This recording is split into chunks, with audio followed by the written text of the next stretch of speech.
একবার নবীজি রাসূলুল্লাহ সাল্লাল্লাহু আলাইহি সাল্লাম ও তার সাহাবীগণ সফরে ছিলেন। মরুভূমির সফর। সকলেই প্রচণ্ড পানির পিপাসা লেগেছিল। পানিও শেষ, কি করা যায়? তারা নবীজিকে জানালেন।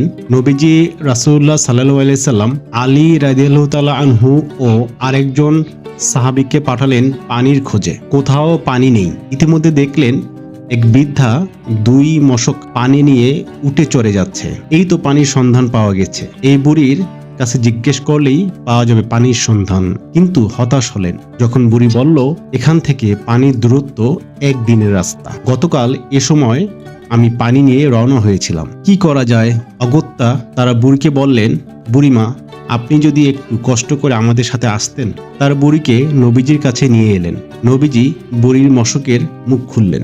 সেখান থেকে একটি পাত্রে কিছু পানি ঢালা হলো। সেখান থেকে নবীজি মুখে একটু পানি নিলেন। সেই পানি আবার মশকের মধ্যে ঢেলে দেওয়া হলো। তারপর মশকের উপরের মুখ বেঁধে দেওয়া হলো এবং নিচের মুখ খুলে দেওয়া হলো। ট্যাপের মতো সেখান থেকে পানি বের হতে লাগলো। তারপর সবাইকে বলা হলো, এখান থেকে পানি নাও, নিজেরা পান করো, তোমাদের বাহন জন্তুকে খাওয়াও।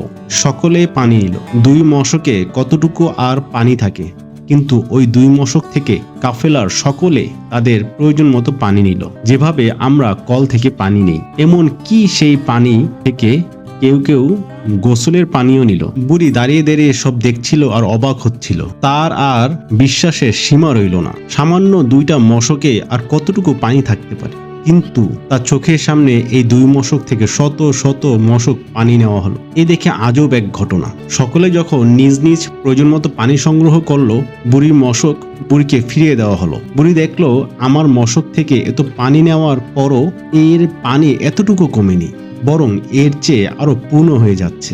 বুড়িমাকে মশক ফিরিয়ে দিলেন এবং বললেন, আপনি তো দেখেছেন আপনার পানি একটুও কমেনি। আসলে আল্লাহ আমাদের পানি পান করিয়েছেন। এরপর নবীজি সাহাবীদের বললেন, একটি কাপড় বিছাও এবং তার জন্য যে যা পারো হাদিয়া দাও। কেউ দিল খেজুর, কেউ দিল আটা, কেউ দিল জব। অনেক খাবার জমা হলো বুড়ির জন্য।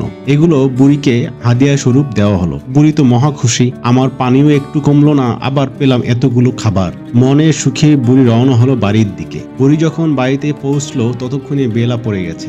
সকলে তার দেরি হওয়ার কারণ জিজ্ঞেস করলো। বুড়ি তখন খুলে বলল সবকিছু। মোহাম্মদ নামের যে লোকটা নিজ বাপ দাদা ধর্ম ত্যাগ করেছে, দুইজন লোক আমাকে তার কাছে নিয়ে গেল। তারপর ঘটলো আজব এক ঘটনা। সকলে তো শুনে তাজ্জব। বুড়ি বলল, আল্লাহর কসম, আমার সব দেখে মনে হয়েছে সে হয়তো পৃথিবীর সবচেয়ে বড় জাদুকর, অথবা সত্যিই সে আল্লাহর প্রেরিত রাসূল। এরপর থেকে মুসলিমরা ওই বৃদ্ধার এলাকার আশপাশের এলাকায় অভিযান চালাতো, কিন্তু বুড়ির এলাকায় আক্রমণ করত না। এ দেখে বুড়ি নিজ কওমকে বলল, আমার মনে হচ্ছে তারা ইচ্ছাকৃতভাবেই তোমাদের এড়িয়ে যাচ্ছে, তোমাদের উপর আক্রমণ করছে না।